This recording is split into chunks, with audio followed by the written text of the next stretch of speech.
Doutor Fernando Gomes, muito bom dia, tudo bem? Bom dia, Elisa, bom dia a todos. Vamos trabalhar. Vamos lá, boa sexta-feira para todos nós e vamos às informações aqui do nosso quadro. Lembrando que você pode participar aqui com a gente pela hashtag correspondente médico. O nosso primeiro tema aqui é o medo da violência e trazendo aqui casos dramáticos. No Rio de Janeiro, na região do Complexo São Carlos, teve confronto entre policiais e criminosos de facções rivais. Isso tudo começou na quarta-feira à noite, acabou se estendendo pela quinta-feira. E nas imagens que você vai ver agora, a gente ouve uma criança cantando. Veja só, uma criança cantando.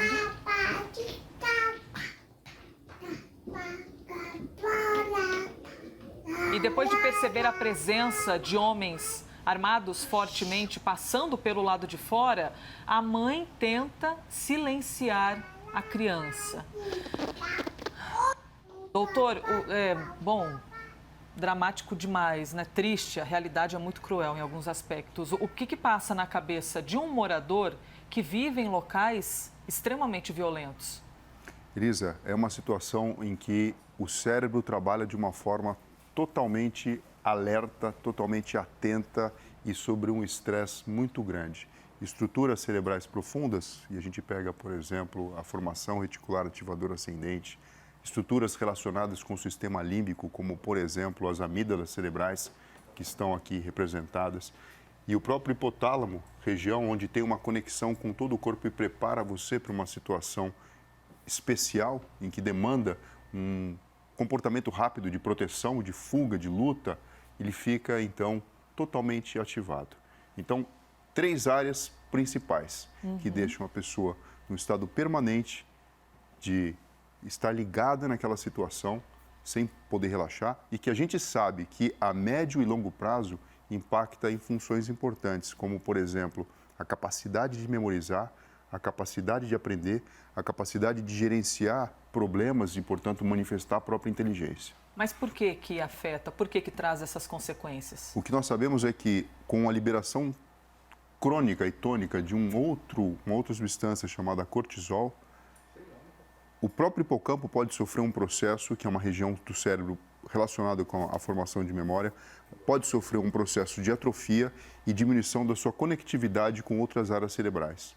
Então, isso faz com que esse cérebro ele fique moldado para trabalhar num estado de permanente atenção, para poder proteger a vida da pessoa e de quem essa pessoa gosta e toma conta, em detrimento de poder relaxar e se desenvolver de uma forma mais plena.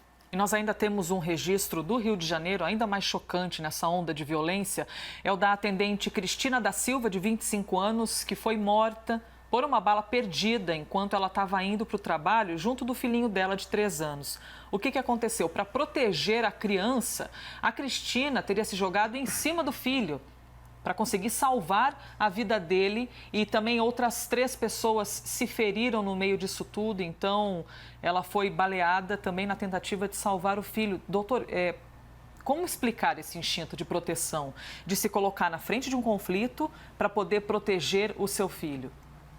Isso acontece numa situação em que o plano consciente não é nem acessado. Então, antes mesmo da pessoa pensar o que ela está fazendo, esse instinto de preservação da espécie, e no caso também dos outros indivíduos que estão em volta, além da pessoa propriamente dita, é acionado. E com isso, alguns movimentos e até o próprio comportamento da pessoa muda. Então, entrar na frente do filho, correr, fazer coisas que usualmente você não faria, passam a fazer parte do seu repertório e das suas atividades. Isso porque esse sistema límbico, esse anel límbico, que é a parte emocional do cérebro, toma o comando da situação e mesmo antes de você pensar como você deve agir, você acaba tomando esse tipo de atitude.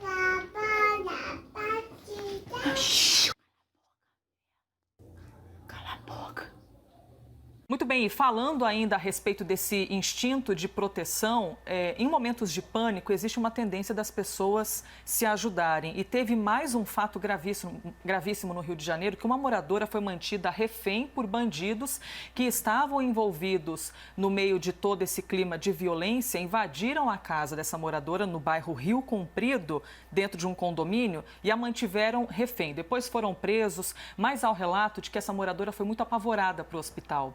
Então, é possível que ela acabe registrando um trauma, doutor, por ter sofrido, então, essa situação de ser mantida refém dentro de casa? É extremamente provável, porque nesse momento as entradas sensoriais dela ficaram potencializadas.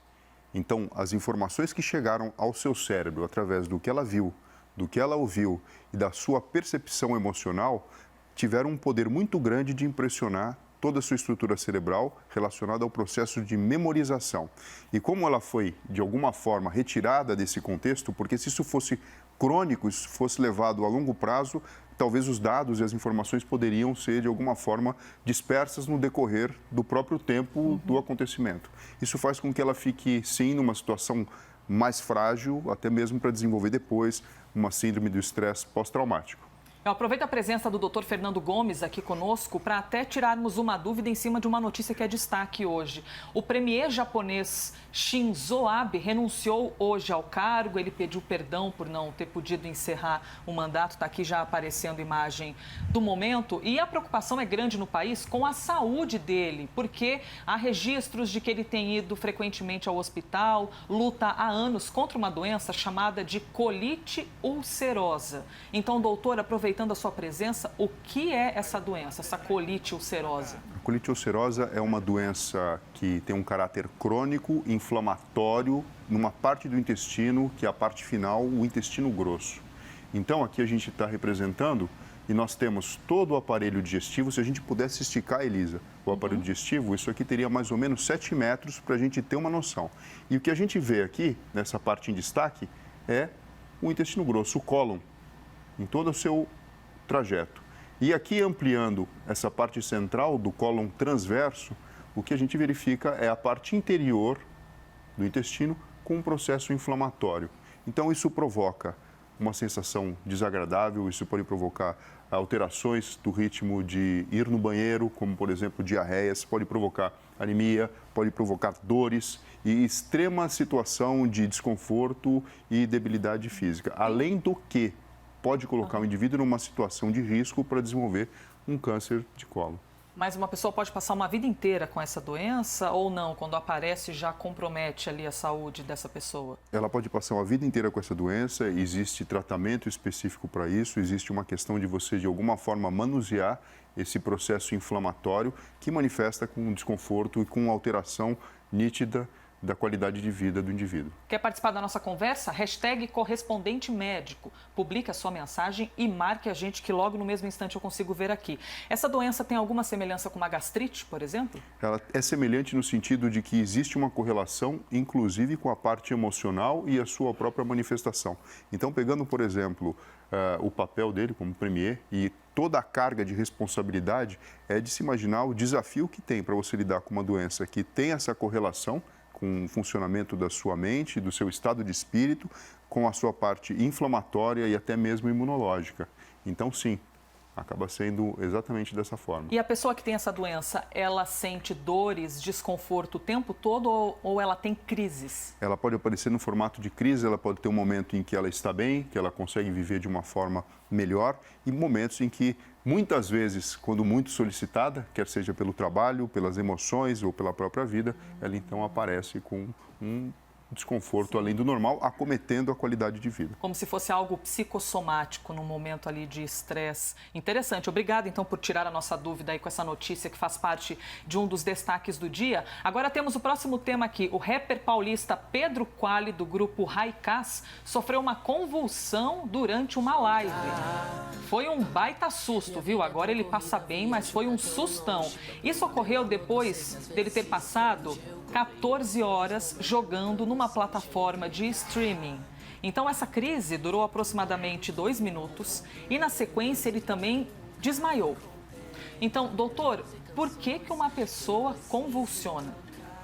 Olha só, Elisa, a gente está vivendo um momento agora com toda essa questão de se utilizar as redes sociais, as plataformas digitais e as lives. Então, assim, o que fica aqui muito nítido? Sempre que o cérebro é colocado numa situação extrema, então, quer seja por privação de sono, por estimulação, fotoestimulação, alteração da ingesta de alimentos e, portanto, hipoglicemia, o que pode acontecer é que áreas específicas espalhadas pelo cérebro podem deflagrar impulsos elétricos de uma forma anormal. Isso faz com que uma tempestade, uma verdadeira tempestade elétrica acometa todo o órgão e a pessoa tenha manifestações físicas, como, por exemplo, quando a gente vê uma pessoa convulsionando, com movimentos involuntários dos membros, com movimentos tônicos e perda de consciência na sequência. Então, mesmo o indivíduo não tendo a epilepsia, que é a doença caracterizada por existir uma fragilidade elétrica em algum ponto ou mais pontos do próprio tecido cerebral, que provoca convulsões ou crises epiléticas, a pessoa pode, mesmo sem ter essa doença, de origem genética ou não, ela pode apresentar convulsão. Por isso que é muito importante a gente cuidar do funcionamento do nosso cérebro e manter o nosso estilo de vida dentro de um parâmetro normal e aceitável, porque se você é colocado numa situação longe do seu normal, existe essa fragilidade e a possibilidade de algo grave acontecer. O Pedro Quali, músico, no hospital ele passa bem, né? Mas aí no hospital ele comentou que pode ter causado essa crise convulsiva, então vamos ouvir. Primeira vez na minha vida, nunca tinha passado por isso. A gente chegou à conclusão aqui que foi muito tempo jogando e aí quando eu acordei eu já fui direto pro jogo de novo, não comi quase nada, então foi estresse e má alimentação que me fizeram ter a convulsão. Então a gente vê que é um pacote, é uma soma, correto? De muito tempo, de repente, ali na internet e, além disso, não ter dormido bem, não ter se alimentado bem. Então, esse pacote deixou o cérebro vulnerável. Vulnerável para que isso viesse a acontecer. É muito interessante porque até quando a gente tem um paciente com epilepsia e a gente solicita um exame de rotina chamado eletroencefalograma, que é aquele, Elisa, que a gente coloca os eletrodos e verifica o funcionamento das ondas eletromagnéticas produzidas pelo cérebro, é solicitado para que a gente possa ver com mais clareza qual que é a região do cérebro que está deflagrando uma crise convulsiva, que a pessoa, durante o exame, ela faça privação de sono. E também uma outra coisa que é a fotoestimulação, que é como se fosse aquela luz estroboscópica de boate, porque a gente sabe que o cérebro entra em fase nessas duas situações e se existe a fragilidade para que uma convulsão ou uma crise aconteça, ela realmente vai acontecer e você consegue documentar no exame. Então, a narrativa dele é totalmente compatível e fica aqui a mensagem para todo mundo para cuidar direito da sua função mental e cerebral para que você não entre numa situação de risco como ele. É que como a gente não vê o cérebro, né, a gente às vezes fica achando que está tudo bem e não dá muita bola. Olha, eu perguntei na rede social aqui para as pessoas se as pessoas já tiveram uma crise, tem alguém na família, é algo frequente ou não. Chegaram várias mensagens. #correspondente médico. O Ronerson disse que já teve uma crise, que já teve 4, é horrível, fez tratamento e hoje está curado. Tem também aqui informações de pessoas que os pais que sofrem de alcoolismo tiveram muitas crises convulsivas. Deixa eu ver aqui quem mais.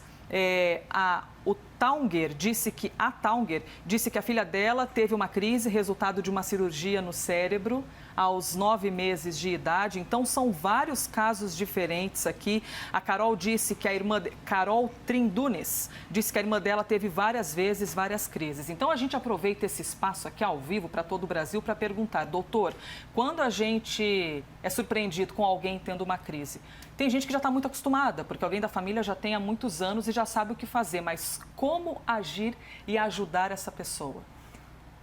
Pessoal, primeira coisa, a epilepsia está presente na população em cerca de 1%. Então, cada 100 pessoas que você vê na rua, uma delas corre o risco de apresentar a doença e a manifestação clínica.